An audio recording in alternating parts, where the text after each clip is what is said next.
Kabarnya, ini desa terindah di dunia, ada di Indonesia. Tapi jujur, kami ragu. Apakah ini cuma klaim judul media, atau memang ada sesuatu yang tidak semua orang lihat? Kami datang untuk satu hal, mengungkap kebenaran.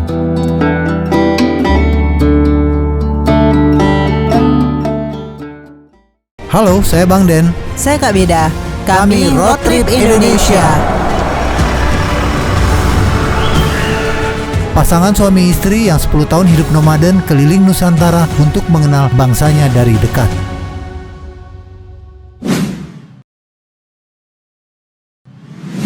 Kita akhirnya sampai di Kota Padang, Sumatera Barat. Kita mampir di Goodyear Auto Care, Utama Servis di daerah Ulak Karang. Kita mau periksa ban-ban kita. Setelah dipakai perjalanan selama 1.500 km. Ya.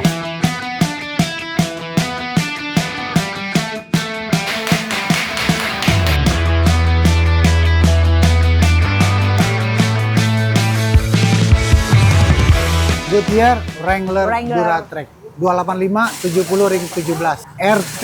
Karena kita memang udah pakai berbagai macam medan, berbagai macam jalur. Mulai yang berpasir, aspal, off-road sampai yang licin.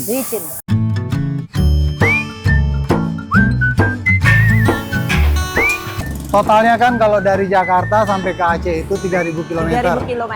Direct ya, karena kita belusukan itu jadinya mungkin lebih. Jalan Es Parman 164, daerah Ulak Karang, Kota Padang. Iya. Salam sayang.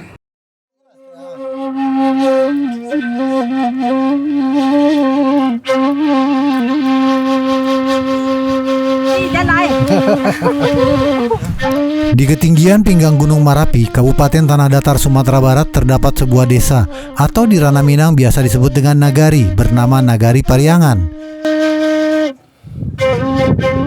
yang dipercaya sebagai nagari tertua dan asal-usul pertama nenek moyang orang Minangkabau yang menetap dan membangun peradaban. Di mana-mana di kampung ini air panas muncrat dari bumi. Tuh air panas. Tuh air panas, tuh air panas, air panas, air panas, air panas. Kami sempat mendengar desa Pariangan ini dinobatkan sebagai salah satu desa terindah di dunia dari 16 desa terindah versi majalah online Travel Budget di Amerika pada tahun 2012.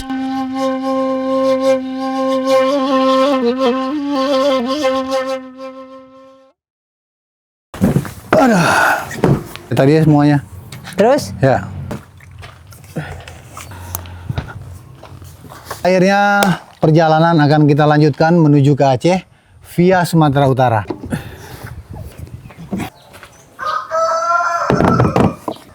Oke, setelah berapa waktu kita berada di Sumatera Barat, kita akan melanjutkan perjalanan kita di atas pegunungan Bukit Barisan. Kita akan lanjut dulu ke Nagari Pariangan. Ini adalah sebuah nagari, sebuah desa terindah di dunia. Salah satu klaimnya seperti itu. Desa terindah di dunia? Betulkah? Tentu kami sangat excited dan penasaran mendengarnya. Apalagi ini di Sumatera Barat atau Ranah Minang, kampung halaman Bang Den, tanah kelahiran. Ayo kita buktikan. Sekarang kita lagi berada di Istana Pagaruyung Batu Sangkar di Tanah Datar, Sumatera Barat. Ini lagi di Ranah Minang. Menuju Nagari Pariangan kami melewati Istana Basa Pagaruyung di Batu Sangkar. Singgah sebentar untuk mengenang sejarah kebesaran Kerajaan Minangkabau yang pernah berjaya hingga awal abad ke-19 saat Perang Padri tahun 1804 atau 1815. Sehingga raja beserta keluarga melarikan diri dari istana dan istana terbakar.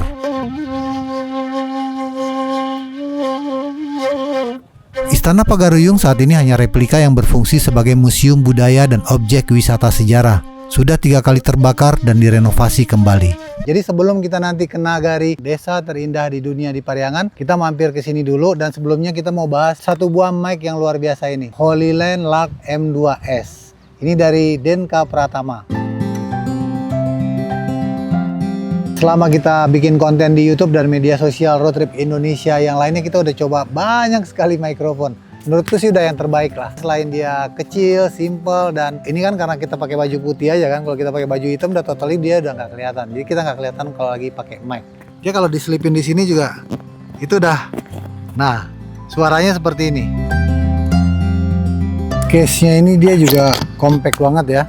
Dan bahannya juga menurut aku solid sekali. Ini kita bisa langsung pakai di dua kamera HP dan kamera mirrorless. Dia juga langsung kita bisa gunakan untuk iPhone maupun Android. Dan dia bisa digunakan dari jarak 300 meter. Nanti kita akan tes. Lihat ya bagaimana kualitas suaranya walau dipakai dari jarak yang jauh. Ini Bang Den akan berjalan terus mendekat dan kualitas suaranya akan terlihat bagaimana sepertinya sekarang ini.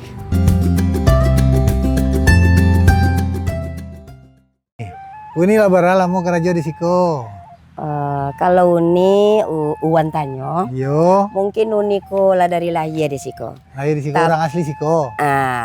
Tapi sejak beraktivitas ko mulai dari umur 6 tahun, Hah? itulah mulai berjaju-jaju di siko, terutama berjaju karupuk, Karupua. buah saus. Oh.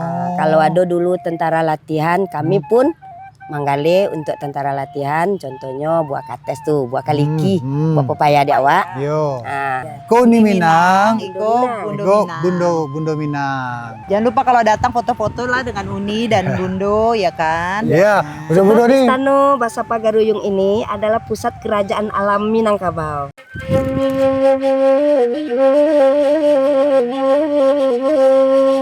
Selamat tinggal Istana Basa Pagaruyung, selamat tinggal sejarah kebesaran Minangkabau yang nyaris terlupakan. Kami izin pamit menuju Nagari Pariangan. Mungkin di sana ada jejak kebanggaan yang masih tersisa untukku sebagai orang Minang.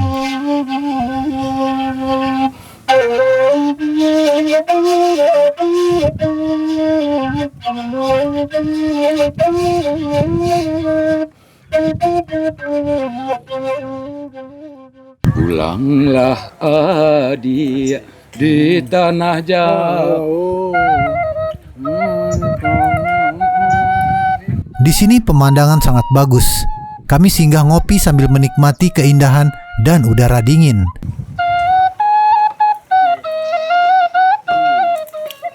Berkenalan dengan seorang bapak, seniman tradisional yang mahir membuat dan memainkan berbagai alat musik tiup Minangkabau. Kami sungguh beruntung, serasa dapat jackpot. Kalau ikonnya nak tergantung pada napas dah, Bu. Jadi kalau dia tergantung pada napas, setiap alat tiup itu dia menggunakan permainan penjiwaannya, penghayatannya di pernapasan tadi.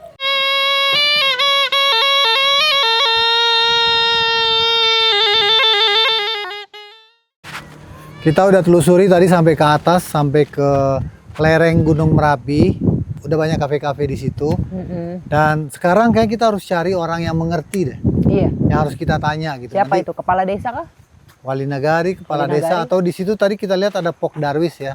Itu dia biasanya kelompok sadar wisata itu dia pasti banyak cerita, banyak informasi yang bisa kita gali. Cuma kita belum ada kontak di sini nih. Hari semakin sore, kami tahu harus menginap. Tidak cukup hanya singgah untuk mengungkap misteri dari nagari paling tua di Minangkabau ini. Yang diyakini orang Minangkabau semua berasal dari tempat ini, dari Gunung Merapi. Yang saat ini Gunung Merapi sedang tidak baik-baik saja, sering terjadi erupsi. Kalau pas erupsi dia tuh kan gede tuh. Ini nggak kena. Kita di sini nggak kena. Nggak. Kalau berangin gini nggak kena. Kalau nggak ada angin baru kena. Oh kena. Akhirnya kami mendapat kontak salah seorang penggiat pariwisata di sini. Senang ada orang yang bisa bercerita dan mencarikan tempat menginap. Wah udah mulai keluar nih jaketnya. Udah disiapkan ya. Di atas ini, nggak di dalam. Ketinggian hampir 1000, jangan-jangan lebih. Jadi guys, di sini itu Nagari Pariangan itu dianggap sebagai nagari itu adalah nagari asalnya, asal muasal orang Minangkabau itu turun dari Gunung Merapi. Begitu sejarahnya. Gunung Merapi yang sedang mulai tertutup kabut puncaknya. Kalau mau datang ke sini itu ya, kita memang harus menginap lah semalam atau 2 malam. Kalau kita cuma datang lewat Masa sih gitu ya? Iya pasti kita akan bicara masa sih. Nah, Kalau itu udah ini bedanya. oh ternyata. Betul. Dan sini, aku nemu selada. nemu selada, ini selada ditanam lah. Enggak. Tadi ibu cerita dia ini bibitnya itu diterbangkan oleh angin-angin. Nah ini banyak selada-selada yang kita lihat di sini itu dia tumbuh hanya karena diterbangin oleh angin bibit-bibitnya.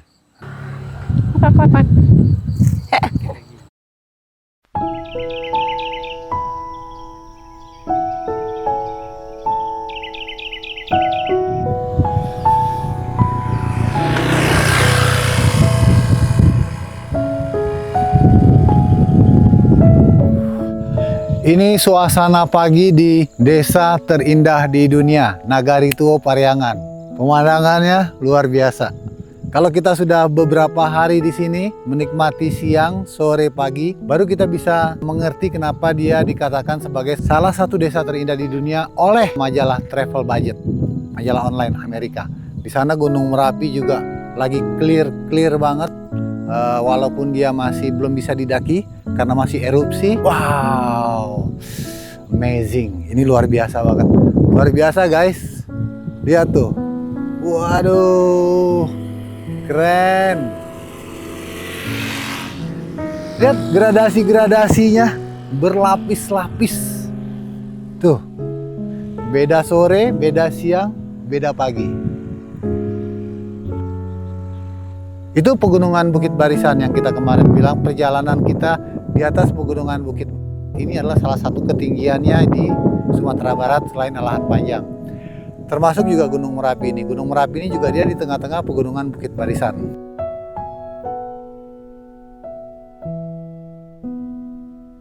Lita Barui. Ini namanya lontong gulai paku. Gulai pakis. Ini ibu sama bapak. Ini ibu sama bapak. Ya, owner homestay-nya di sini. Jadi kita nginep di sini itu kekeluargaan. Nah, dapat makan malam, dapat sarapan, pemandangannya bagus. Jadi ya suasananya masih suasana di kampung Ranah Minangkabau yang asli. Eko Bundokan doang namanya.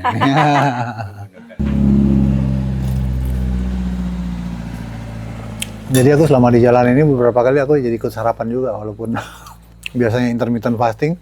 Cuman makanan-makanan di Ranah Minang ini dengan suasana kayak gini tuh nggak tahan godaan. Jadi sejak bilo kok dijadikan homestay. Iya dari 2017 lah. Dari 2017 jadi homestay. Sudah tuh lah banyak ya yang tamu dari luar negeri yang banyak Pak. Banyak tamu dari luar negeri. Dari mana tuh luar negerinya Bu? Ada yang dari Australia, Jepang gitu. Bahkan ada dari Madinah ke. Ya tiap hari aja erupsinya Pak. Kalau erupsi dampaknya ke kita di Nagari Tuo Pariangan ini apa Pak? Kalau Nagari Tuo Pariangan insya Allah debunya pun jarang di sini. Tapi dulu kalau yang pernah yang besarnya itu gimana Pak dampaknya ke sini? Oh yang besar itu dampaknya ya yang turun tuh kayak kerikil lalu di sini pertama-tama itu. Kalau hari-hari saat sekarang ini kadang getaran ada sekali seminggu kalau letusannya kuat. Ya dekat sekali nih. Katanya masih ada yang korban di atas yang masih belum bisa dievakuasi ya? Iya Karena Pak. dilarang naik ya Pak? Dilarang naik ya karena. Hanya Bapak? Berapa orang? Banyak Pak. Iya orang sini pernah naik ke atas sekitar 3 bulan habis apa tuh 2 bulanan habis pertama erupsi. Tengok ke atas ada 5 orang. Ada ya? 5 orang sana. Iya naik pagi-pagi nyampe atas sore. Temu mayat. Emang nggak bisa dibawa? Tapi nggak boleh dibawa sama penuh orang bunian istilahnya. Apa nunggu Sini. ya? Besok pagi boleh dibawa, sekarang nggak boleh. Orang tuh nggak bawa bekal. Jadi dia pulang. Pulang lagi, nggak mau naik lagi dia, takut ya. Takut lah. Oh, berarti dia ketemu orang bunian itu Pak? Enggak, orang bunian ada yang bisa kemasukan di sini. Dampak positif dari tulisan media internasional budget travel tentang Nagari Pariangan sebagai salah satu desa terindah di dunia membuahkan hasil signifikan terhadap Nagari Pariangan itu sendiri, terutama dari sektor pariwisata. Aku pun sebagai orang Minang asli baru tahu tentang sejarah yang sangat penting tentang desa Pariangan ini. Dari mana asal kami bermula, sesuai Tambo, tutur lisan yang dipercaya secara kolektif oleh orang Minang turun-temurun.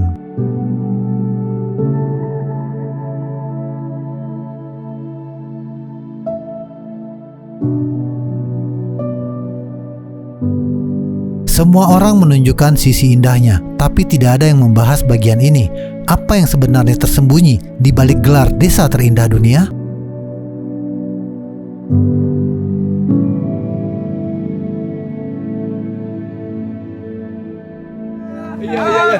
Assalamualaikum. Gak beda ini. Bu, ini orang 10 tahun, Bu. 10 tahun hidupnya di jalanan. Bang Ben orang Payakumbuh. Kalau Kak Beda? Betawi. Oh. Di tengah keindahan sawah terasering Nagari Pariangan, kami bertemu dengan salah seorang overlander dari Jakarta, Om Tri beserta keluarga. Selamat menikmati Nagari Pariangan ya Om. Ini pakai Toyota Hilux juga ya? Ya, Hilux satu kabin, yang satu KD. Oh, Satu KD. mantep ini mobilnya nih. Ini bikin di MetLife juga? MetLife ya, lulu biasa lulu. Ya mobil kita kan lagi dibangun juga di sana kan? Lagi dibangun. Yang camper boxnya, camper Senja box. apa namanya? Suling senja. Oh bukan ini. Cuma udah diukur sama dia mau dibikin camper box di belakang. Sama lah kayak gini lah kurang lebih modelnya nanti nih. Oh gitu. Kurang lebih kayak gini. Cuman ini bisa masuk dari dalam juga kan? Bisa, Ya. bisa masuk. Sekarang kita mau syuting ke bawah di masjidnya, air panas. Jadi kan ada sejarahnya nih Nagari Tua ini. Nah kita mau bikin konten itu. Oh gitu.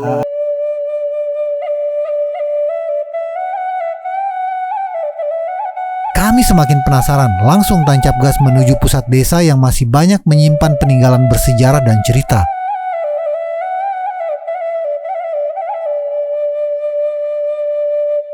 Berarti di Nagari Pariangan ini pusat kegiatan atau sentral aktivitas di sini lah Di ya sini semua semuanya. ya? Ngaji, cari informasi, cari apalah yang untuk dikerjain besok gitu. Iya, iya, iya. Ya. Cari orang mau kerja di sawah gitu. Ayo Kak Beda kita mandi dulu. Cuman beda tempat perempuan sama tempat laki. Wah lumayan panas. Nah kalau air panasnya itu bersumber dari mana? Kalau sumbernya air panas di kan kita dekat Gunung Merapi nih Pak Iya. kan. Karena kuasa Tuhan kita nggak tahu kan. Jadi di tengah-tengah masjid nih ada mata airnya tapi agak dalam dikit. Jadi dia yang menyebar ke area sini. Di tengah masjid ini ternyata mata airnya berada di tengah masjid. Masjid. Jadi tempat-tempat surau ini semua tempat wuduknya air panas semua. Air panas semua. Wow. Panas. Panas. Jadi di sini air panas itu di mana-mana di kampung ini air panas muncrat dari bumi. Tuh air panas. Tuh air panas. Tuh air panas. Air panas. Air panas. Air panas semuanya. Padahal masyarakat sini itu kan ada kamar mandi ya Pak ya. Ya. Kamar mandi masing-masing tapi mandinya tetap ke range. Oh, itu udah jadi tradisi. Tradisi dari dulunya. Istilah ini yang dibuat pada masa Aditya Warman, abad 13 dan 14 Masehi. Prasasti ini oleh masyarakat Pariangan juga disebut sebagai batu tanah datar dalam susunan batu lantak tigo, tungku tigo sajarangan. Nanti. Jadi tiga tungku sajarangan itu bisa ada dua makna katanya. Satu, kepemimpinan di Minangkabau ini ada tiga. Satu, alim ulama, nenek mama atau pengulu adat sama cedek pandai.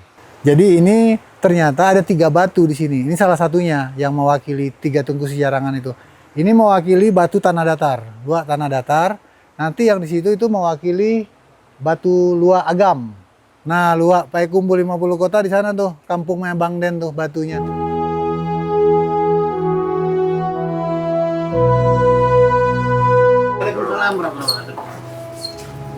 Pak Wali, Ya. wah kebetulan. Selamat datang. Terima kasih. Kapan sampai?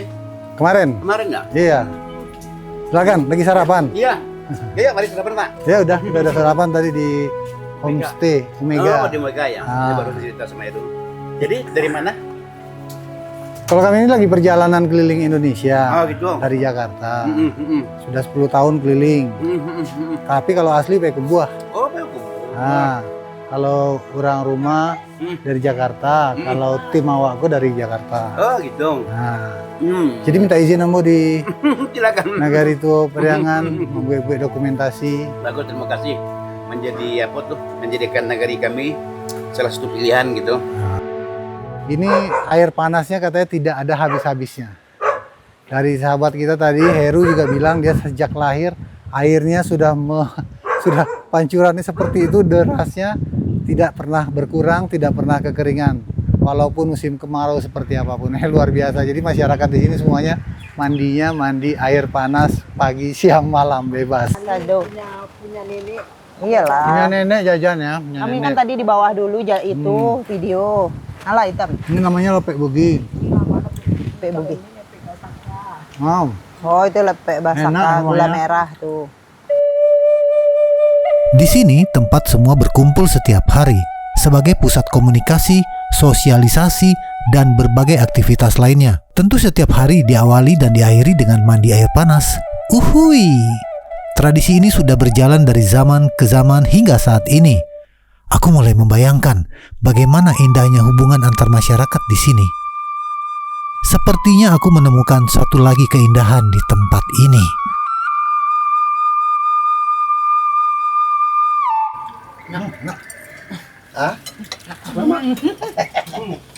Di sini ini bukan enak aja, tapi enak banget.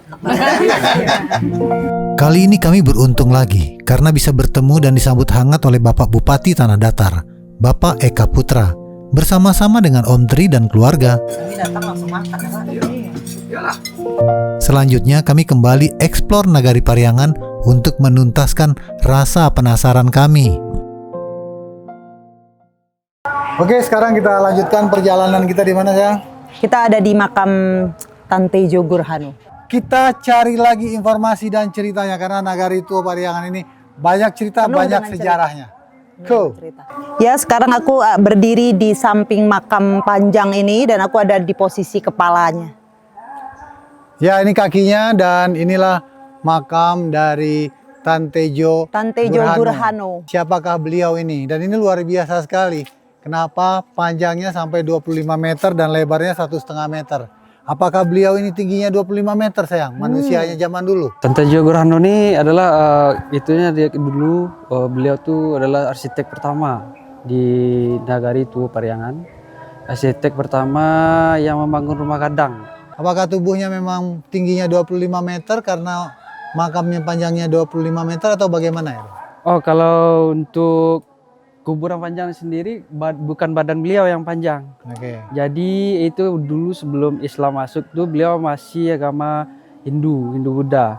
Jadi dikremasi, abunya yang ditabur dari kepala sampai kaki ke ujung sana yang panjang 25 meter.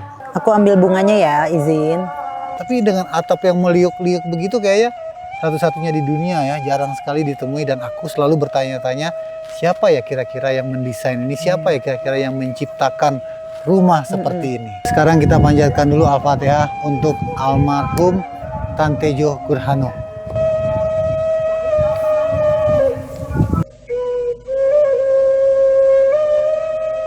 Bahwa ini tempat sidang kalau ada hal-hal atau masalah-masalah, kesalahan-kesalahan yang ada di masyarakat yang diputuskan oleh Nenek Mama Nan Salapan. Jadi kayak semacam hakimnya gitu ya, ada 8 orang.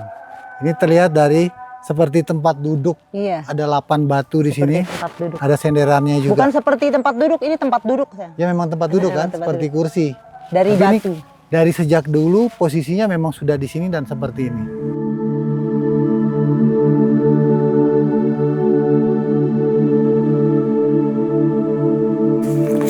Balai Saruang. Saruang itu seruangan.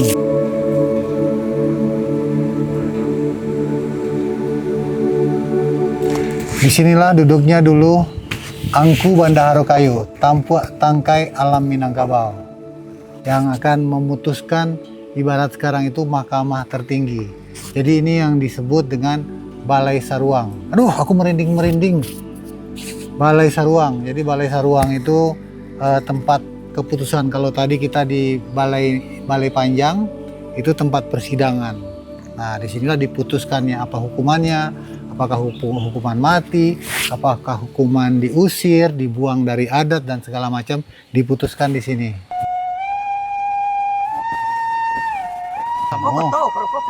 Koto. Koto pisang. Inilah rumah gadang Minangkabau yang sudah tua-tua sekali, diperkirakan lebih dari 100 tahun. Ini Datuk Silangi penghulunya yang rumah gadang ini. Sayang sepertinya sudah tidak terawat lagi karena memang seperti yang sering Bang Den ceritakan tentang rumah adat Minangkabau, karena kayu-kayu sudah mahal sekali. Ini salah satu contohnya, dan ini bukan terjadi di sini saja, di seluruh ranah Minangkabau sudah terjadi seperti itu. Kita nggak tahu bagaimana bisa menyelamatkannya. Ini hanya kegelisahan dari Bang Den saja sebagai orang Minangkabau yang selalu menyuarakan hal-hal seperti ini. Save rumah gadang. Ayo kita lihat dari dekat kayu-kayunya. Ini sudah aman nggak ya? Nggak ada ular kan ini ya? Karena sudah semak-semak sekali. Di sini kita masih bisa lihat ya, aslinya rumah gadang Minangkabau itu tiang-tiangnya itu tidak ada yang tertanam ke bumi. Dia hanya ditaruh saja di atas batu. Jadi kalau terjadi gempa, terjadi apa, dia akan sangat Fleksibel. dan fleksibel. Makanya seperti apapun gempa, sejarahnya dari dulu rumah adat Minangkabau itu tidak ada yang roboh. Bayangkan rumah bangunan sebesar ini hanya diletakkan di atas batu tiang-tiangnya. Mudah-mudahan nggak rubuh ya. Nah, tuh. Semuanya diletakkan di atas batu, di atas batu, di atas batu. Tidak ada yang masuk ke bumi satu pun. Wow. Dan tidak roboh. Itu masalahnya. Ini saja sudah keropos-keropos. Sudah mungkin ratusan tahun mungkin ini umurnya nih. Tapi dia masih tegak lurus saja nih. Karena tidak dirawat aja. Ini harusnya kalau menurut aku saran sih pemerintah ya. Mungkin Bapak Eka masih mendengarkan yang tadi kita ketemu. Aku pikir ini perlu diperhatikan lah. Karena ini akan menjadi daya tarik wisata juga. Dan juga menjadi cagar budaya. Ini luar biasa ini. Rumahnya besar sekali. Apakah pemerintah provinsi mungkin? Udah Vasco. Aku selalu bilang rumah gadang bukanlah sekedar rumah. Bukan sekedar budaya, bukan sekedar adat. Rumah gadang Minangkabau adalah sebuah karya seni tinggi yang luar biasa. Penciptaannya memang sulit, memang rumit.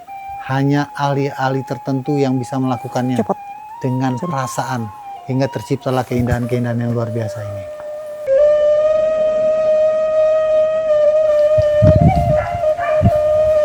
Bundo kandung melambai-lambai membuka tingkap.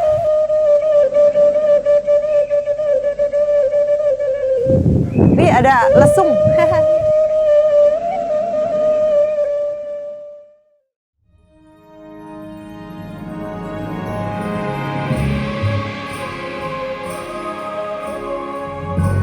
Setelah beberapa hari di Nagari Pariangan, sepertinya aku sudah mulai mengerti kenapa Nagari Pariangan dinobatkan sebagai salah satu desa terindah di dunia oleh majalah Budget Travel, meski tanpa plakat, tanpa medali atau piala.